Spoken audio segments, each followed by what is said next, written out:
Welcome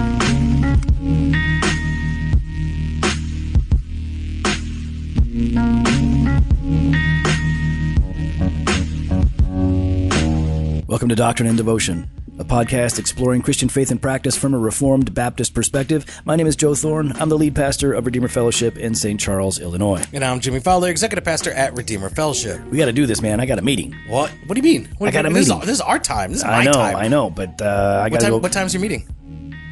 What's 12? We got time. I know, but I like to be early. I like to get places early, get set up, I can go over my stuff. This is our time. You should have then arranged for us to meet earlier if that's what it was. No, I did. No, we met at the exact time. Yeah, I know. Well, you were late. I was 2 minutes late. Yep. 2 minutes late. Yeah, too late. 2 minutes too late. late. Say it like that. I remember a time we arranged a meeting with Brian Malcolm. Yeah. And you were... MIA? Yes. Yeah. Half hour late. Mm-hmm. 40 minutes late. Forgot that we even had a meeting late. Yeah, but you actually didn't need me for that meeting. You were supposed... No, wait, we did. No, you didn't. Yeah. No. You even arranged the meeting. Yeah, but I don't need to be there for it. I'm a facilitator. So, we're kicking off a new sermon series. Mm-hmm. By the time this airs, we'll already be into it. But tomorrow, I'm really excited, kicking off a sermon series on, what's it on? It's on personal revival. Yeah. Oh, why are you asking me? You're the one that prepared it. I don't know. Well, I got to get started. Yeah. Oh, you better not. That'd be... Here's part of personal revival: winging it. Yeah, let the Holy Spirit let go and let God. Yeah. So, looking forward to it. It's gonna be really good. It's been good for me studying and prepping and everything. I'm excited for that. And then we have a 4-hour orientation afterwards, which is like a membership class. Oh, tomorrow. Yeah. I got my kids babysitting because there's a bunch of little babies and stuff that people are bringing. So like half the people going is my discipleship group, or not my Bible. Okay, it's called a community group. I thought we were going to actually talk about this stuff. You don't even know what your group is called. Yeah, you know what? Because we just do life together. Oh, really? That's it. Just love on each other. Just love on each other and do life. And so we don't really have these. You don't need names. We don't need names. Yeah, we just are. You just exist. We just exist in incarnational, gospel-centered love. That's why I never want to go to your group. My group's the best group. And you know what? It gets announced on Sundays that's the best group. When you are doing announcements, yes. Every time Jimmy does announcements, he's like, it's still announced. He's like, I am Jimmy Fowler, executive pastor, and I lead the best community group here at Redeemer. I always do that. And you get boos from the crowd. I get boos from other groups, and I get cheers from my own group. Yeah, thanks for making it all about your group instead of Jesus on the Lord's Day. You know what? Jesus is at my group then, too. I'm going to make sure that Jim Renahan is here next time you're doing announcements. Oh, I'm going to do it. He'll rebuke you for doing that. No, he will not. Yes, he will. I want Jim Renahan. Jim will come to my group. No way. Yes, he would. Yes, you know what? Speaking of Jim Renahan and all things Reformed Baptist, we're getting close to the end of the week where we're giving away 3 books to 3 winners. We're giving away God Without Passions. I thought these were just going to be our books. Yeah, no, we've got our own copies. Toolkit for Confessions and the Covenant of Works. If you want a chance to win these really good but wonderfully short books, then I love how you emphasize the shortness of the books. Because people love to read, because they know I can finish that book. A lot of people get bogged down. They have a hard time finishing a larger book. So like God Without Passions is a primer on divine impassibility. People can definitely read that book. Now, if they get into confessing the impassible God or whatever, is that the Waldron one? That's a multi people. That's a big book, and so a lot of them will have a harder time. You can read these, and these will get you ready to read the bigger books. So go to the show notes. Enter to win. All you got to do is join our email list and share on social media the ways that we give you opportunity to look for that. More information at the end of our episode. Boom. So, Joe, we received a message. Actually, I think you received it. Did you receive this message? Oh, we did. Oh, we did? Okay. Yeah, all these come to us. All right. So it was advice on discipleship, and this is from Corbin. Corbin Burnson. Corbin. All right. Do you want to go ahead and read it? Sure. No, I'm not going to take it from you. I'm going to go ahead. I lead a discipleship group, and I have a young man who comes but never really takes part in the study or conversation. He has expressed a desire to grow as a believer, but it seems he hasn't made any attempt to do so on his own. How can I better serve him, and is it possible to give him that desire? I pray for him, and we as a group encourage him to read. We'd love some advice on this. Blessings, Corbin. Thanks, Corbin. Yeah. Well, Jimmy and I both lead small groups, and we've been doing so for many years.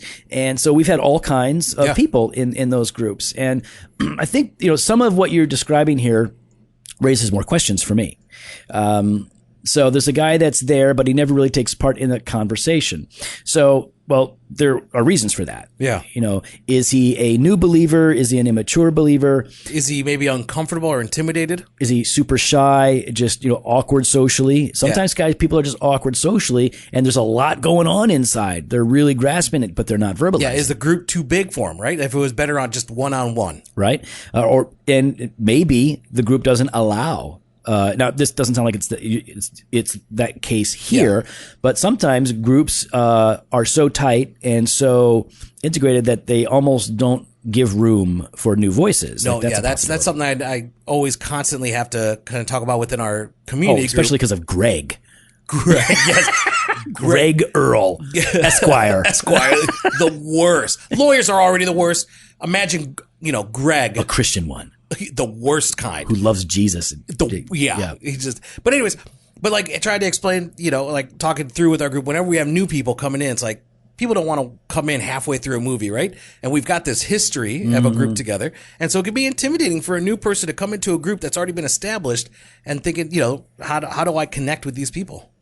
It says he's expressed a desire to grow as a believer, but it seems he hasn't made any attempt to do so on his own. Well, I'd want some clarity on that.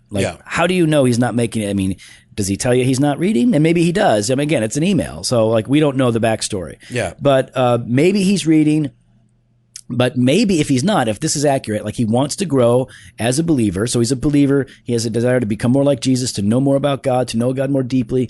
If he hasn't making an attempt to do so, then why? Does he not know where to start? Are you giving him resources? And if you are they appropriate for where he's at spiritually? That's an important one. I've had to wrestle with that with a few people. Yeah. Sometimes you're giving them stuff. Most often we wind up giving them things that are too advanced. But it's also possible to give them things that are just so boring and lame. Like, really? You want me to read Swindoll? Yeah. I'm not hating on Swindoll, but I remember I was a new Christian and I read a Swindoll book and I was like, yeah, okay. Mm-hmm. And then I read a MacArthur book and I'm like, whoa, I want more like that.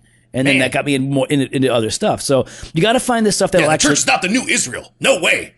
Okay. No, that's not. I mean, that was his view. That's not what was really exciting me about what he was saying.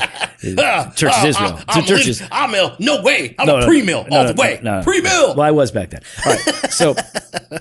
So sometimes it's giving them the right tools that are appropriate for where they're at spiritually, but also the right things that are going to connect with them in terms of their personality, right? So, some guys are going to they'll read A Case for Christ. It's that narrative form, and it's really interesting for them. But other people are going to want more of a doctrinal, just give me the truth, give me the teaching. Other people are going to like more the sermon style books, that I've written, or that Jared Wilson definitely writes in that style, right? They're very prescriptive. They're deeply theological, but they're very practical as well.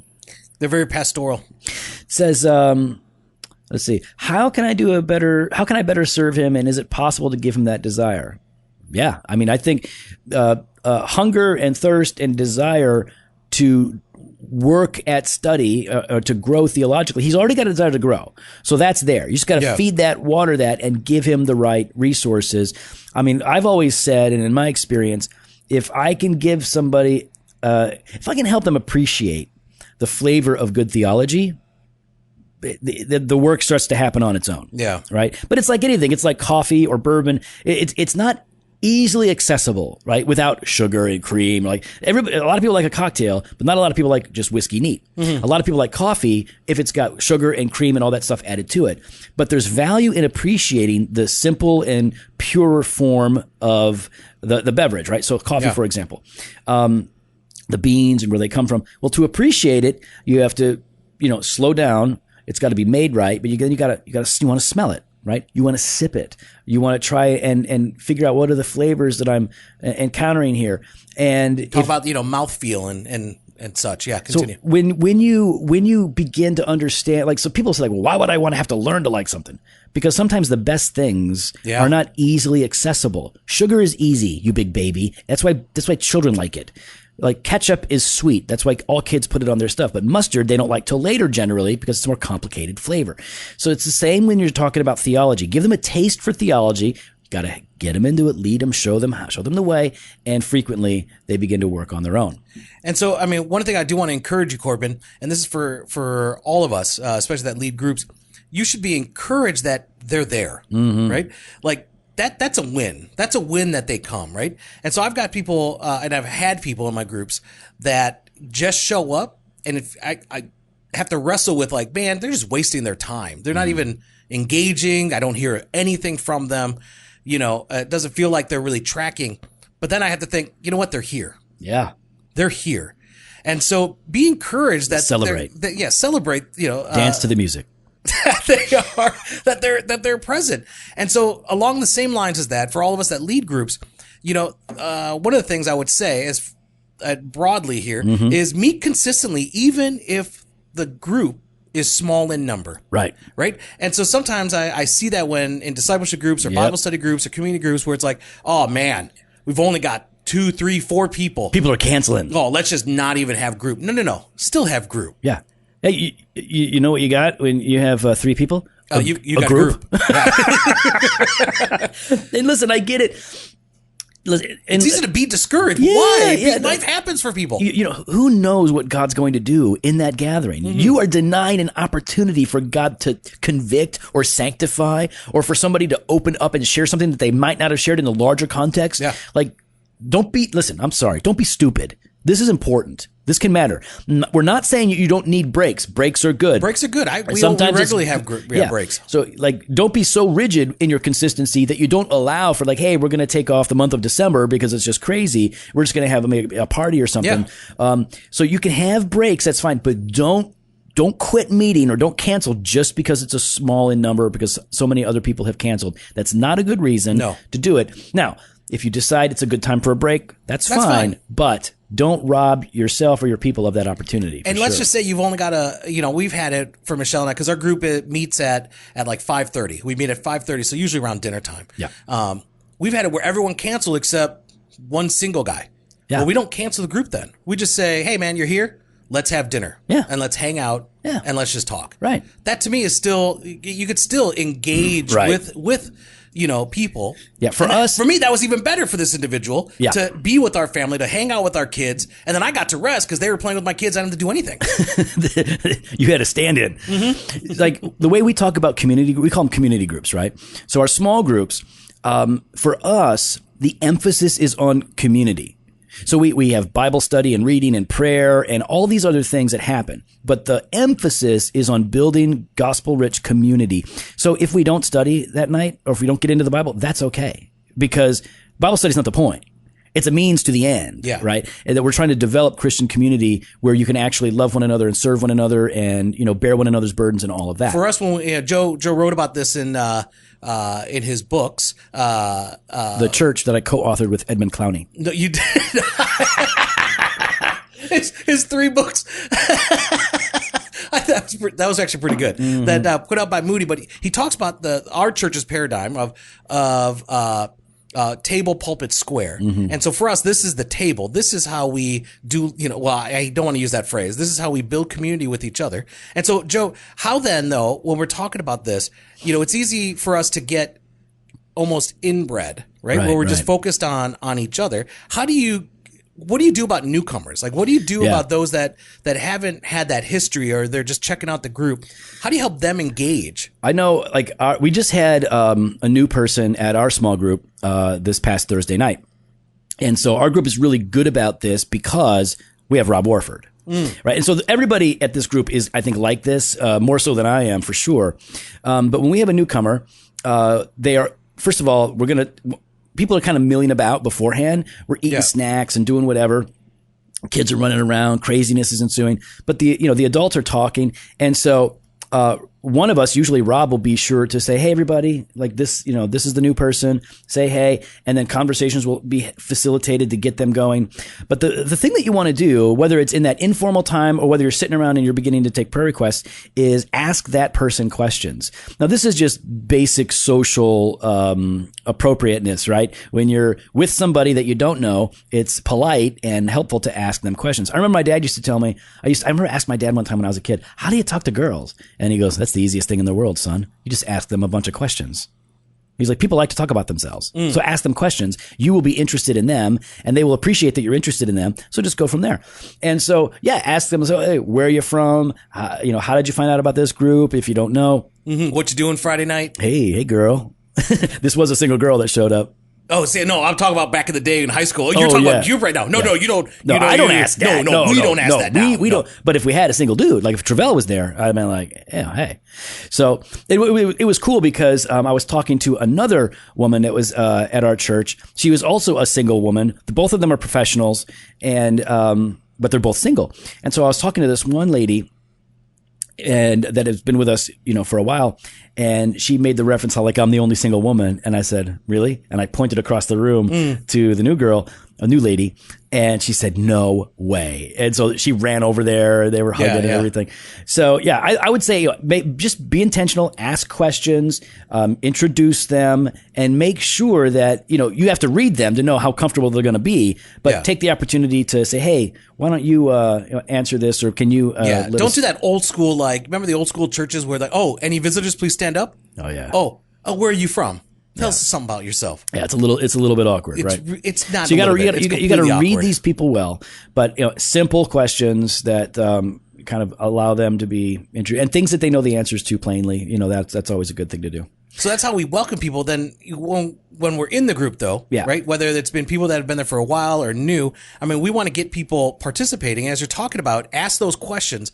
But I think what's really important here is be patient to hear the answer, especially if you're kind of going over the sermon or whatever resource that you're studying through. Yeah. Be okay with the awkward silence, waiting for others to answer the question. Don't be so quick to rush in there and think, oh, it's so awkward, it's silent. Yeah. I have to fill the void. No. That's counterproductive. That goes against what we're trying to do as a community. Yeah. I mean, it is uncomfortable when nobody's talking. Now, nobody likes it. But if you get into the habit of solving the problem, then they will always know. Yeah. Oh, okay. Well, I'll wait long enough. I'm just gonna wait long enough. But no, you gotta show them who's boss. You have to be like, oh yeah. I've literally said in small groups in the past, like, guys, I will sit here all night until one of you answers this question, especially if you know that they know the answer. If it's not like a complicated, hard thing. I love that. You know what I say is I'm okay with the silence. I don't care how awkward it is. Jimmy will just light up a cigar right there in the living room, kick back, put his feet up. Don't even care. I'll just chill here for a while, suckers. Don't even care. And then they will, because there are people there that will eventually answer. But again, you got to know your group. I think that's a really good idea. I think another thing to keep in mind when you're talking about your small groups is to be prepared for the night. Like if you're a leader. Oh, just can't wing it? Just can't show up and say, let's open it up and... Some of us can. But for most of you mortals, what you're going to want to do is you're going to want to, like, listen, if this is something that you're really participating in, this is good. But if you're leading it, this is essential. You got to be thinking beforehand, who's going to be there tonight? Yeah. Or this morning, whenever this is. Who's going to be there? What are we going to be talking about? What was recently shared? Like, you need to prepare yourself for this ministry. This is not a joke. This is not like something that doesn't matter. This is important. So if you prepare your heart and your mind for the event, you're going to be ready. Like, you will be ready to engage, and God is going to do more, I think, in general, if you are prepared. And along with that, then you're talking about, remember what had recently shared. When people give prayer requests, follow up. You can follow up the next week and say, hey, you were asking about a job. You were asking, you were sharing about your marriage. You were sharing about your child. You were sharing about a difficult situation, or just whatever else is going on. Follow up. Ask, hey, how did it go? What was happening? Because I think it shows people that you're actually engaged and care about what's going on in their life, that you took the time to remember, and hopefully you took the time throughout the week to be praying for them in that situation. And so along with that, I try to, I don't do it perfectly, but But if it's something pretty serious, I always make a note to follow up during the week in a private text message or email just to say, hey, how are things going, man? Just praying for you. Want to know, just where are you at? You need to get coffee, kind of a thing. Here's what people know, that most people, when they say, hey, I'm praying for you, are not praying for you. Most people, they know that. No, Joe, I pray for you. Yeah. Most people that say that are probably not following up. They mean to, they have good intentions. So the one way that they know that you've been praying for them is if you follow up and say, hey man, I've been praying, and how are things going? I think that's a really good word, Jimmy. I know one thing that you talk about from time to time, Jimmy, is being upfront with people that are coming in new, especially if they're outsiders from the church, outsiders, maybe if they're not even believers, right? Yeah. You don't trick them. You don't do the bait and switch. Like, why don't you come to my house? I got some friends coming over, man. We're just gonna chill, and then all of a sudden there's Bibles and. I had one guy once tell me, hey man, friends coming tonight. Really excited. It's a guy I've been praying for, and I'm like, yeah, man, you've been praying for him. That's great. I'm surprised. Tell me, how did the invite go? How did it happen? He goes, man, I told him we're going to have cake. We're going to hang out and have some cake. I'm like, well, two things. One, we're not just hanging out. We're doing a Bible study. And two, there's no cake. You dummy. What do you think your friend's going to think when he shows up and the Bibles come out and there's no cake? He's like, well, it'll be too late for him to go by then. Oh, and man does not live by bread alone, Jimmy. I'm like, Caston, you need to go back to your friend and you need to tell him. And his friend still came and enjoyed it and came back, what actually still he got engaged and like, you know what I mean, in conversation, asked questions. But still, I'm just saying, don't do that. Yeah. That to me is the worst. That feels like salesmanship, right? That feels like the car dealer bait and switch on an individual. Don't do that. Listen, it's not much different from someone saying, hey man, can we meet up? And then you meet up and they're trying to sell you on their pyramid scheme. It's not much different than that. No. Or when people say, hey man, you want to get together for coffee? And then they don't tell you why you're getting together for coffee. And you think it's just coffee and conversation, but it's not. No, but then they pull out their phone with a list of things that they want to go over. So if it's not coffee and conversation, what does it become? Coffee and conflict. Yeah, that's right. That's exactly what nobody wants that. No, coffee and confrontation. Yeah. One of the things you know who I'm talking about, Brian. One of the things that yeah, it feels good.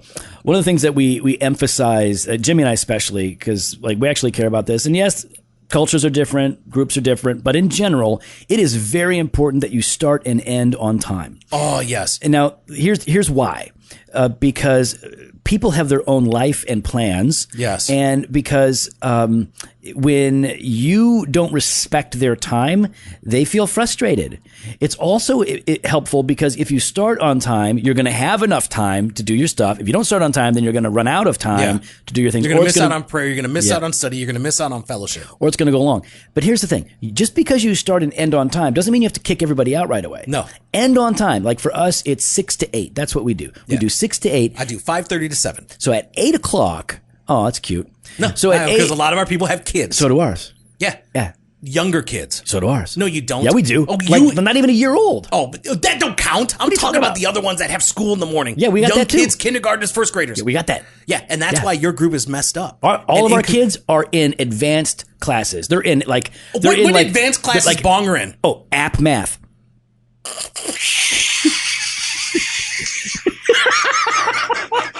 He's in app math. What are you talking about? Why are you laughing? What are you talking about? It's an inside joke. You can't. Oh, Joe. But either way, so anyways, you mean AP? It's AP math. I know exactly. That's what I get. But you have to start and end on time because people have life, people have other commitments, and people want to know if people are unsure what the commitment is, it's hard for them to say yes then. Right. Right? Yeah. Because How you're long am I asking gonna them be there? to exactly. If they have this feeling of it's gonna go longer than I anticipated, I don't have the bandwidth for that, then I'm just not gonna go. And here's the thing. So like you end on time, you wrap it up. So ours goes from 6 to 8. Well, people hang out though afterwards, but it gives people that need to go, like me. I actually have to leave right then so I can take care of my mom. So I'm like, I gotta go, guys. See you later. And try and wrap it all up, except Jen's talking. It takes forever. But so yeah. Thanks, Jen. End it on time, but then people can hang. Right? So you just put a button on it, and then it's still a good time to chill. And every time you guys get together doesn't necessarily always have to be that Bible study night, right? It's okay to have hangout times. It's okay to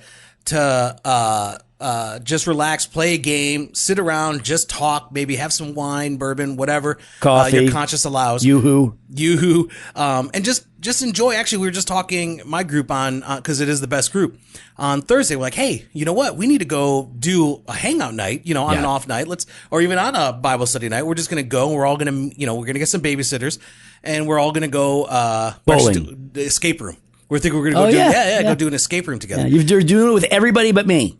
You've done it with Steve McCoy, and now you can do it with your whole small group. And I'm not. Because the best chance to actually succeed. Who do you think has been locked up more often in this church than me? The best. Anybody? That's right. Jeff Willie. Maybe. I don't think so, though. But no, I mean, that's just a good time of just camaraderie and Really fellowship. important. It's really important. That's not a secondary thing. No. Like that's an aspect of real life. No. So make sure you're having those times, whether they're just dinners together, whether they're going out somewhere. Find ways. Our group tries to find ways where the men will take care of the kids and let the ladies go somewhere. Yeah. Where hey, they ladies. go hang out, go do their thing, and we just get pizza, throw on a movie, and then we just drink bourbon. One of the things that that is problematic for all small groups is, what do you do with kids? Right? Like, man, kids, it's crazy. We got all these kids. And listen, we have a lot of kids. In fact, we have a lot of kids, and we have a pretty big group right now. It has to multiply again. And we have a new family. Did you guys ever multiply the first time? Yeah, oh, we you did. Yeah, that's right, Kevin. Yeah. So now, though, we have another family. How many kids do you have? I couldn't even tell you. Okay. A lot of kids. I got 18 to 20.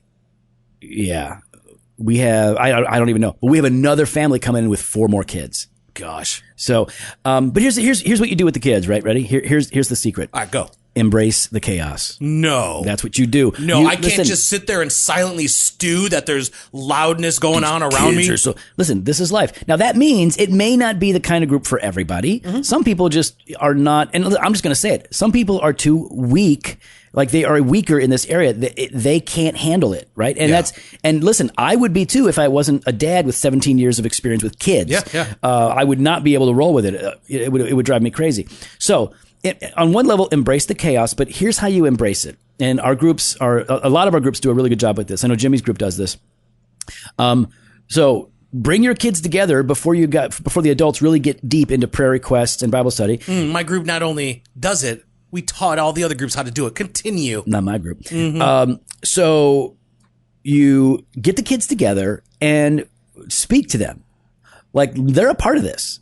So you can do the storybook Bible, whatever you want, but have something for them, pray for them, and then just arrange childcare for them. Whether that's, like, in our group, we rotate. The Andersons were down there this last week. So other groups will hire a babysitter. They'll all just chip in and hire a babysitter. But so make sure that the kids are cared for and engaged, but also include them in there. But it might be good to have childcare for them in most cases, because a lot of these parents need to ask for prayer for their kids. Correct. And it's awkward if the kids are there. Some of them are sharing, prayer requests about adult problems, whether it's drug addiction or abuse or whatever it is. Correct. So that's why we throw the kids in the basement and let them have Nerf wars or whatever they're going to do during that time. You just got to embrace that chaos.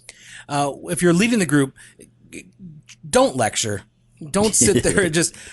This is my chance. Yeah. I got my soapbox. I've got my pulpit. Mm-hmm. I'm just going to go ahead on this 10-minute rant about divine impassibility. Yeah, which is good stuff. But don't lecture. It's not the space for that. Exactly. Your job there is to facilitate discussion. If you got a list of questions, like for us at Redeemer, the community group leaders all take turns putting together a discussion guide. Use it based on the sermon. You could use it. But for us, a lot of it times it's a jumping off point. Right. And my job is just to facilitate. If people are talking, it don't matter. Right. They can go down little rabbit trails that still connect, right. But it's what they need. That's what they're processing at the moment. And my job is just to keep them, to facilitate that discussion for them to keep processing that. So we want to model the sharing of truth, and we want to help people, learn to open up. We want to create that space where they feel comfortable and confident that they will not be judged or looked down upon, because sometimes people feel insecure right? And so that's kind of important. There is helping people be confident enough in sharing where they're at, knowing that the group loves them and cares for them and will walk alongside with them. Yeah, and on that, you do need to guard that group, right? You need to guard your members from a lot of different things, especially if you're a leader. One of the things you have to guard your group from are just dominating personalities. Oh, and the cage stager. Now, we had this recently within the last couple of years. We had a visiting family, and boy, homeboy would just go on a tear and not stop talking. Oh, I know who you're talking about. Yeah, I remember him. And we just had to be like, dude, you have to protect your group from that because it's not good for anybody. It's not good for that person, and it's not good for the rest of the group. I remember in my first church plant, we had a woman that would show up, and she would derail the conversation, going off in completely crazy directions, and I would have to say, whatever her name was at the time, listen, interesting question, worth talking about, but right here, our focus is we're moving in this direction, so just hang on, we're going to come back to that. Or if they keep talking, say, hang on, you're offering some good thoughts, but we want to give everybody else here a chance. Don't be afraid to just shut somebody down politely and say, hang on, I want to give everybody a chance here to talk. That lets the group know that you care about them and that you're protecting them, and it also checks the person that likes to talk too much, so they go, maybe I should just chill. I've had to do that. Not recently. It was a few years ago. With Greg Earl. No, this one wasn't Greg, but another individual who, here's the thing. There's a lot of well-meaning individuals that have a lot of knowledge and they're processing, and the problem is that when, I just realized who it was. When they're talking, they're almost rebutting somebody else. It's like, well,